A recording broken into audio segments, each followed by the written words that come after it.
500 হাঁস পালন করতে কতটুকু পানি লাগবে আর ঘরটা কেমন লাগবে? দেখেন, 1 নম্বরে যারা নতুন কামারে আসার চিন্তা ধারণা করতেছেন, আমি ওনাদেরকে আমি উদ্দেশ্য করে আমি কথাটা বলবো, আপনারা আগে লাগবেন, ক্যাশ লাগবেন। আচ্ছা আচ্ছা আচ্ছা। এই টাকাটা আপনি পরে ব্যয় করবেন। এই যে আমরা বারবার কিন্তু বলতেছি আমরা যে খাবার খাবার খাবার, খাবারটা হইলো এই মূল। খাবারটা কি দিবে সেটা আগে বলেন, কি কি দিবে সেটা বলেন।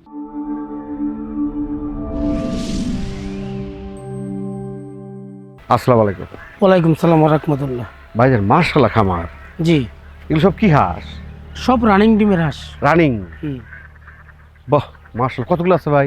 এখানে আছে আপনার 3800 মতো আছে। 3800? এরকম খামার কটা আছে আপনার এরকম? এখানে আছে আপনার রানিং ডিমের আছে, ডিমের মুখোমুখি আছে, বিভিন্ন কোয়ালিটির আছে। আমার তো বিভিন্ন জায়গায় আছে, এই জায়গায় জায়গায় সেট করা আছে, 2000, 3000, 4000 জায়গায় জায়গায় সেট করা আছে এইভাবে, এরকমভাবে। মাশাআল্লাহ হাতটা ভরে গেল ভাই। ও ওপার লোকজন যাওয়া নিষেধ? হ্যাঁ, না না, এখানে যাওয়া নিষেধ, পুরো নিষেধ। হ্যাঁ দেখছেন, এটাই একটা খামারের সিকিউরিটি মেইন, তাই না? হ্যাঁ।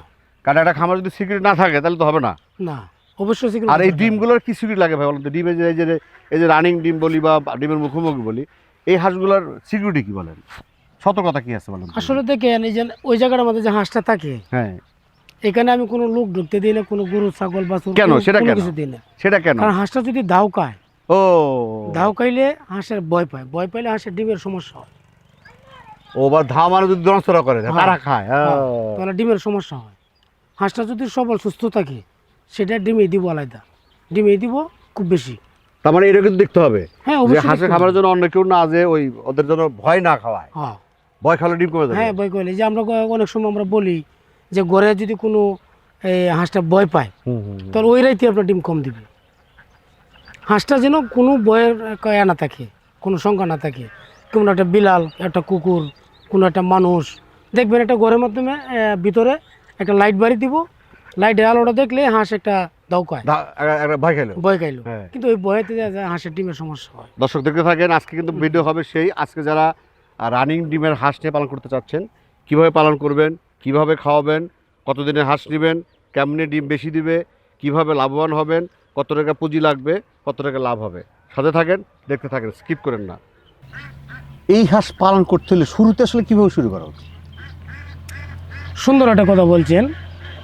আপনার রানিংই করেন, ডিমের মুখোমুখি করেন, সর্বশেষ আপনি যদি সিদ্ধান্ত করেন যে আমি 500 হাঁস দিয়ে একটা কামার করব, কিন্তু দেখেন 500 হাঁস দিয়ে যে কামারটা করিয়া এটা কিন্তু শেষ না, শেষ কিন্তু আরও রয়ে গেছে। ফাইন কথা, হ্যাঁ। কারণটা হলো, এক ব্যক্তি হাঁসের টাকা, ধরুন কথার কথা যে 4 লক্ষ টাকা ওনার বাজেট করছে, আর 4 লক্ষ টাকার হাঁস নিয়ে গেল, কিন্তু বাকি টাকা আর নাই, ব্যয় করতে পারে না। কিন্তু সেই হাঁস আপনি কামারে নিলেন, কামারে নিলে ম্যাক্সিমাম 20 দিন 25 দিনের খাবার হাতে লাগতে হয়। এখানে অসুখ বিসুখ আছে, খাবারের টাকা আছে, সেই টাকাটা কিন্তু আগে ক্যাশ করতে হয়। এই হাঁস আপনি কিনে নেওয়ার পরে আরও লাখ কানি টাকা করেন, কিংবা যদি বেশি দিয়ে করেন তাহলে তো 2 লাখ টাকা বাজেট করলেন, এই টাকাটা এক্সট্রা তৈতে হয়। আপনি যখন আপনার হাঁসটা নেবেন, ওই টাকাটা ব্যয় করবেন, ব্যয় ছাড়া কিন্তু কোনো আয় হয় না। আমি যদি সরাসরি বলি আপনি হাঁস নেবেন, নেই আপনি কোটিপতি হয়ে যাবেন না। হাঁস নেবেন, এটির পিছনে টাকা খরচ করবেন, এরপরে নম্বর টাকা আইতো, খরচ ছাড়া তো কোনো টাকা আসবে না। আরেক নম্বর হচ্ছে হাঁসের পিছনে যে শ্রমগুলা, এটা সঠিক তথ্য দিতে হবে। হাঁসের খাবারের তালিকা আছে, হাঁস কীভাবে লালন পালন করবেন সেগুলো বুঝতে হবে। হাঁস সকাল বিকাল দেখতে হবে। এখন আপনি হাঁস কিনছেন, আপনি হাঁস কিনে কাজের লোক দিয়ে আপনি বসায় তুইছেন, কাজের লোকে কি খাবার সঠিক দিচ্ছে না দেয় নাই, ফাইন কথা, রাইট। সেই জিনিসটা কি আপনি খেয়াল করেন? কিন্তু অনেক লোকই আছে যে না, এগুলো তো খেয়াল করে না। যেমন আমার এখান থেকে একটা হাঁস নিল, উনি বললো যে ভাই আমার হাঁসে তো ডিম দিচ্ছে না। কেন ডিম দিবে না কেন? আমি একটা কথা বলি, উপরওয়ালার দোয়ায় হাঁসের খাবার যদি সঠিক থাকে, সে ডিম দিতে হবে, এটা 100% গ্যারেন্টি। কারণ হলো হাঁসের খাবারটা যদি সঠিক থাকে, সে 100% ডিম দিতে হবে। 1 নম্বরেই আপনারা যদি 500 হাঁস দিয়ে কামার করেন 1 লক্ষ টাকা আপনার বাজেট লাগবেন, যে 1 লক্ষ টাকা আমি এই পিছনে আরো খরচ করব, এক্সট্রা রাখতে হবে। এক্সট্রা লাগতে হবে। মানে এই হাঁসের ব্যবসা, হাঁসের ডিমের জন্য তো দরকার। দরকার। এই খাগিয়াবেল হাঁসটা ডিমের জন্য হলে আপনাকে ডিমের খাবার না দিলে ডিম দিবে না। ডিম দিবে না, কখনো দিবে না। এটা সহজ হিসাব। এখানে আরেকটা বিষয় আছে, হ্যাঁ, আমরা 500 হাঁসে 500 লং 80 কেজি খাবার লাগে।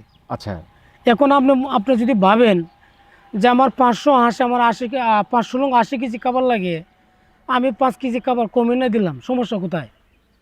কিন্তু দেখেন 5 কেজি খাবার যে আপনি কম দিচ্ছেন, আপনার 75 কেজি খাবারই নষ্ট করে দিলেন, মানে ডিমের হইলো না, ডিমার হইল না। পার্সেন্টেজ কমে যাবে। কিন্তু 5 কেজি কমানোতে আমরা হ্যাঁ। 75 কেজি খাবার বাজেয়াপ্তা। আচ্ছা, তাহলে আমরা যদি এই যে 500 হাঁসের কথাই বলি, হুম। তাহলে ধরেন এই মুহূর্তে 500 হাঁসের বাজেট কত? আর ডিমের মুখোমুখি বা রানিং ডিম ধরুন আপনার 500 হাঁসে আপনার 500 যেটা ডিমের মুখোমুখি 550 টাকা। তার মানে 5,50,000 টাকা লাগবে হাঁসেই। না 5 লাখ লাগবে না, না কত হয় মনে হয় 2.5 লক্ষ টাকা হয়। ও 550, ও 500 সরি, মনে হয় আমি 2.5 লক্ষ 1000 টাকা। ধরছি। আচ্ছা আচ্ছা আচ্ছা, 2.5 লক্ষ টাকা। 2.5 লাখ টাকা তো লাগবে। হুম। আর ওর জন্য খাবার, এই যে মুখোমুখি বলতেছি আমরা, এই পার্সেন্টেজ বলতে যে আমরা যেরকম বলতে চাচ্ছি যে এই যে মুখোমুখি বলি বা রানিং বলি, আমার 70% ডিম দিবে কদিন পর? এখানে মনে করেন আমরা যদি বলে দিই যে 10 দিন পরে ডিম আসবে, আচ্ছা আপনি মনে মনে চিন্তা ধারণা লাগেন যে 20 দিনের বাজেট করে রাখেন। আচ্ছা আচ্ছা আচ্ছা আচ্ছা, 20 দিনের খাবার আপনি বাজেট করে রাখতে হবে, ওটা লাগবেই। লাগবেই। যে বন্ধু যখন আপনি ডিম দেবে তখন তো আর বাজার লাগতেছে না। এরপরে ডিমটা যখন আপনার আসবে, ডিমটা তো সব একসাথে আসবে না। আচ্ছা আচ্ছা আচ্ছা ফুল রানিং হইতে গিয়া আপনার ম্যাক্সিমাম 1 মাসের প্রয়োজন। আচ্ছা, তাহলে 1 মাসের খাবারের প্রয়োজন না? রাইট। এই 1 মাসের খাবারের টাকাটা কিন্তু আপনারা আগে লাগবেন, ক্যাশ লাগবেন। আচ্ছা আচ্ছা আচ্ছা, এই টাকাটা আপনি পরে ব্যয় করবেন। মানে আমাকে যদি 500 হাঁসে বাজেট দেয় তাহলে 2.5 লাখ টাকার মতো লাগতেছে। আপনার 2.5 লাখ পুরো 3 লাখ টাকার হ্যাঁ। মতো, বা 3 লাখ টাকা ধরে 3 লাখ টাকা ধরেন 3 লাগতেছে লক্ষ টাকা। হাঁসের দাম, হুম। প্লাস আরো 1 লাখ টাকা রাখতে হবে খাবারের জন্য। খাবারের জন্য মানে ওকে খাবার ঠিক না দিলেও ডিম দিবে না। ডিম দিবে না, কখনো দিবে না। আর যখন ডিমটা দিবে ধরেন, হুম। এই ডিম দেওয়ার পরে এই 500 হাঁস কত টাকা খাবার খায় প্রতিদিন? 500 আসে আপনার খাবার খাইবো, আপনার 500 80 কেজি খাবার খাইবো। তাতে কত টাকা আর সেই খাবারটা আপনি ধরতে পারেন প্রতিদিন? ধরতে পারেন আপনি প্রতি 100 হাঁসে খাবার খাইবো নাকি আপনার 700 টাকা। 700 টাকা 100 হাঁসে খাবার খাবে তাহলে 7-5 সাথে 3500 টাকা। 3500 টাকা না? 3500 টাকা খাবে, হ্যাঁ 3500 টাকা প্রতিদিন খাবার খাবে। খাবার খাবে। আর ডিম দিবে কত পার্সেন্ট তাও ধরেন? ডিম দিব যদি আপনার খাবারটা পরিপূর্ণভাবে থাকে, আপনার 80 থেকে শুরু করে 95 এর ভিতরে থাকবে। আচ্ছা, যদি 80 হয় তাতে কত টাকা আসে তাও? এরপর আপনার 80% হলে তো আপনার 580 গুণ 5 80 টা 40, 400 ডিম প্রতিদিন দিতেছে। 400 ডিম হ্যাঁ গুলো কত করে পিস ডিম এখন? ধরুন আমরা 16 টাকা। এখন রেট 16, তা 6400 হুম মানে আপনার 3500 টাকা গেল খাবার, হুম তারপর 2900 টাকা। থাকবে। আর এর পাশাপাশি আর কিছু খরচ আছে? এখানে দেখেন যদি আল্লাহর রহমত থাকে, কোনো ভ্যাকসিন ট্যাকসিন সম্পূর্ণ ক্লিয়ার থাকে, অসুখ বসুখ হয় না। এরপরে যদি হালকা কিছু ঠান্ডা কষি হয়, সেক্ষেত্রে দেয়া গেল না মাসে আপনার 1000-2000 টাকা বাজেট করতে পারেন ওষুধের জন্য। এই যে আমরা বারবার কিন্তু বলতেছি আমরা যে খাবার খাবার খাবার, খাবারটা হইলো এই মূল। খাবারটা কি দিবে সেটা আগে বলেন, কি কি দিবে সেটা বলেন। খাবারটা যেটা দেবে ডিমের জন্য হুম 80 থেকে 90% ডিম আসবে। পারফেক্ট খাবার হচ্ছে দান আর পিঠ, এটি হলো পারফেক্ট এক দানার ফিট। দান আর পিঠ, আর কিছু প্রয়োজন নেই। ও এরপরে আপনার পাশাপাশি দিতে পারেন, গম দিতে পারেন, ভুট্টা দিতে পারেন, আচ্ছা, এক্সট্রা তো দিলেন। কিন্তু ধান এবং পিঠ এটা জরুরি হাঁসের কতটুকু জন্য। দিবে প্রতিদিন তাও? এরপরও আপনার দিতে হবে 50-50 ভাগ করে দিতে হবে। 100 হাঁসে 16 কেজি মানে এই দূরে থাকবেই থাকবেই। যদি আবদ্ধ পালতে চায়। হুম আচ্ছা, যদি উন্মুক্ত পালতে চায়? উন্মুক্ত যদি পালে তো সকাল বিকাল তোলা খাবার দিলেই হয়। আচ্ছা আচ্ছা আচ্ছা আচ্ছা হয়তো আমরা সকালেও দিল না, আচ্ছা। বিকালের 4টা খাবার দিল, আচ্ছা আর উন্মুক্ত খাবার খাইলো, সমস্যা কি? আচ্ছা, লাভ বেশি কোন উন্মুক্ত নাকি আবদ্ধ? যেটা প্রাকৃতিক আচ্ছা, যেটা উন্মুক্ত সেটা লাভ বেশি। লাভ বেশি। আচ্ছা আচ্ছা আচ্ছা আচ্ছা, তবে এটার মধ্যে লাভ কম থাকলেও এটা লাভটা একটু বেশি। কারণ কি বেশি কিভাবে হয়, হ্যাঁ এটার মধ্যে আপনি ব্যয় করবেন 50,000, হ্যাঁ, আপনার 50,000 লাভ হবে। আচ্ছা ব্যয় করতে না লাভ হইতো না। আর প্রাকৃতিকভাবে দেওয়া গেল যে আপনার হাওড়া খাওয়ায়া, মানে প্রাকৃতিকভাবে খাওয়ায়া যা যতটুকু লাভ হয় সবটাই থাকে। তাতে কি প্রাকৃতিকভাবে ডিম বেশি আসে না? না ডিম আসে বেশি হলো আপনার আবদ্র আবদ্ধ। আবদ্র ও আবদ্র আপনার 95 ডিম আইয়ে। আচ্ছা, আর প্রাকৃতিকভাবে ধরুন 70, 60, 65 এরকম ভাবে আসে। তার মানে আবদ্ধতে খরচ বেশি হইতেছে, হ্যাঁ মানে খাবার বেশি দিয়ে লাভটা নিয়ে আসতেছি। আস্তে আস্তে আর অনেক খাবার খরচ কম করে প্রাকৃতিক খাচ্ছে, লাভটাও ডিমও কম আসতেছে। এটা অনেকে বুঝে না। আচ্ছা, যে হাঁসটারে 4 কেজি খাবার বেশি খাওয়াইলে যে ভালো হবে আচ্ছা সেই জিনিসটা তারা মাথায় ঢুকে না। আচ্ছা তারা বুঝে যে আমি 70 কেজি খাবার দিয়েছি, এর থেকে আমার 5 কেজি খাবার কম দিলে ওই লোড়ে কি, হাঁসের তো কোনো ক্ষতি হবে না। আচ্ছা কিন্তু এটা বুঝে না যে 5 কেজি খাবারে যেন হাঁসটার ক্ষতি হইতেছে, সেই জিনিসটা তারা বুঝে না। এই জিনিসটা বুঝতে হবে, হাঁসের খাবার কোনো 1 কেজি খাবারও কোনো ঘাটতি দেওয়া যাবে না। মানে খাবারটাই মেইন। মেন হাঁসের খাবারটা হচ্ছে মূল কারণ। আচ্ছা এখন এই যে আমি 500 হাঁসের কথা বলতেছি, 500 হাঁস পালন করতে কতটুকু পানি লাগবে আর ঘরটা কেমন লাগবে? দেখেন 500 হাঁসের জন্য না 500 স্কোয়ার একটা ঘর লাগবে। আচ্ছা আর পানির মনে করেন যে একটা পুকুর কিংবা আপনার 20% হইলেও চলে, 10% হইলেও চলে, 30% হইলেও চলে। হাঁসের যদি গেলে গোসল দিতে পারে, গোসলের পানিটা তার হইলে হয়েছে। আচ্ছা আচ্ছা আচ্ছা আচ্ছা আর সেই পুকুরটা মনে করেন যে ম্যাক্সিমাম পানি থাকতে হবে 4 ফুট 5 ফুট, 3 ফুট থাকলেও চলবে, কিন্তু পানি কম থাকলে পানিটা তাড়াতাড়ি ময়লা হয়ে যায়, কিন্তু বেশি থাকলে ময়লাটা কম হয়, সেই জন্য ভালো। আচ্ছা আপনার হাঁসের নাম কি? মক্কা মদিনা হাঁসের খামার। মার্শাল্লাহ। স্থাপন কত বছর হলো? দেখেন আমি 1990 থেকে আমি এটার সাথে জড়িত, এই হাঁস ব্যবসা। হাঁসের ব্যবসা। আপনার কাছে কি কি সাপোর্ট দেন? আমি দেখেন একটা কি বলবো আপনার কাছে, যে আমি একটা খামারের, আমি এরকমভাবে বলতে চাই যে আগে আপনার খামারটা না করি, আপনার আগে পরামর্শ করেন যে খামারটা আপনি করবেন, এটা একটা পরামর্শ করেন যে আপনার খামারটা কীভাবে করলে আপনার সুবিধা হবে। এখন আপনি করতে জানেন না, হাঁস ডাইরেক্ট নিয়ে গেলেন, এভাবে তো লাভবান করা যায় না। আপনি হাঁসের তথ্য জানতে হবে। আমি একটা কথা আমি গ্যারেন্টিতে বলতে পারি যে হাঁসের তথ্য যদি জানা থাকে, হাঁসের কখনো লস নেই।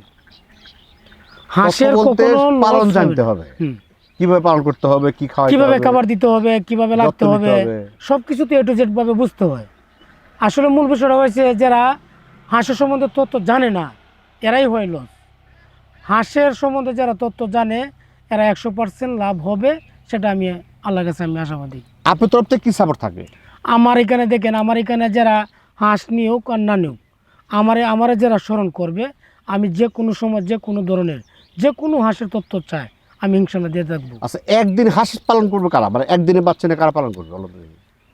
একদিনের বাচ্চা যারা লালন পালন করবে, এরা বোর্ডিংয়ের সম্বন্ধে ধারণা থাকতে হবে, আচ্ছা যে হাঁসের বাচ্চাটা বোর্ডিং কিভাবে করে, কি কি খাবার দেওয়া যায়, সেই জিনিসটা যদি ধারণা থাকে, তাহলে একদিনের বাচ্চা লালন পালন করে সে লাভবান হইতে পারবে। যদি কোনো ধারণা না থাকে, আমি মনে করব হাঁসের যদি কোনো বোর্ডিংয়ের সম্বন্ধে ধারণা না থাকে, তাহলে তারা ছোটো বাচ্চা না নিয়ে ডিমের মুখোমুখি নেও কিংবা রানিং ডিমেরটা নেও। কারণ এটার কোনো সমস্যা না, সমস্যাটা হয় যে বোর্ডিং দিয়ে, কারণ এরা বোর্ডিং করতে পারে না, অনেকে চিরা খাওয়ায়, মুড়ি খাওয়ায়, এই সে, মানে এগুলো না। বোর্ডিংয়ের হিসাবটা হচ্ছে এরকম যে আমরা ডাইরেক্ট পিট, এখন যে খাবার বাইরে হয়েছে আমরা ডাইরেক্ট পিট খাওয়াইবো, পিট খাইয়ে বাচ্চা বড়ো হবে। এখানে বিভিন্ন রোগে আক্রমণ করে, বিভিন্ন টাইমে ভ্যাকসিন দিতে হবে, সেই জিনিসটা আপনারা বুঝতে হবে। পরিশেষে যারা উদ্যোক্তা আছে, যেমন প্রবাসী আছে ভাই, হ্যাঁ, প্রবাসী কিছু উদ্যোক্তা আছে, আমার কিছু বেকার আছে, বা কিছু মা বোনেরও আছে, হুম। তাদেরকে আপনার তরফ থেকে এই হাঁস পালন আসতে হলে কীভাবে আসা উচিত, কি পরামর্শ দেবেন? দেখেন, এক নম্বরে যারা নতুন খামারে আসার চিন্তা ধারণা করতেছেন, আমি ওনাদেরকে আমি উদ্দেশ্য করে আমি কথাটা বলবো যে আপনারা যদি মনে মনে টার্গেট করে থাকেন যে আমি 500 হাঁস দিয়ে খামার করাম, 500 হাঁসে কিনা যে টাকাটা লাগে, এই টাকাটা পরে দেওয়া আপনারা 1 লক্ষ টাকা বাজেট করে রাখবেন এই পাশের পিছনে। এরপরে আপনার চিন্তা ধারণা করবেন যে আপনার হাঁসের শ্রম দিতে পারবেন কি না। যদি আপনি শ্রম দিতে পারেন, আপনার খামার করেন। যদি শ্রম না দিতে পারেন, আপনার খামার থেকে আউট হয়ে যান, খামার লাগবে না আপনার জন্য জায়েজ না। আপনার সেই জিনিসটা আপনার ধারণা নাই, সেই জিনিসটা আপনি বুঝবেন না, তাহলে এই খামারটা আপনার করে লাভ নাই। এটা না করাটাই আপনার জন্য বেটার। খুব ভালো কথা বলছে, আসলে জেনে শুনে করা উচিত। আমরা ভিডিও করি মানে যে আপনার হাঁসের খামার করতে হবে তা কিন্তু না। আপনার যদি মনোযোগ থাকে, আপনি যদি এখানে সময় দিতে পারবেন, তারপরে করবেন। অথবা প্রতির উপজেলা একটা করে পানি সম্পদ অফিস আছে, জি, সেখানে যান, তাদের কাছে তথ্য নেন যে আসলে খাকে ক্যাম্বলগুলো আমরা যেগুলো বলতেছি সেগুলো ঠিক আছে কিনা, এই ডিম যে দিচ্ছে ডিমগুলো দিচ্ছে কিনা, কীভাবে ডিম ভালো পাবেন, জানাশোনা পরে তারপর করবেন। পরিশেষ দীর্ঘ মঙ্গল কামনা করে আজকের মতো শেষ করছি। আল্লাহ হাফেজ।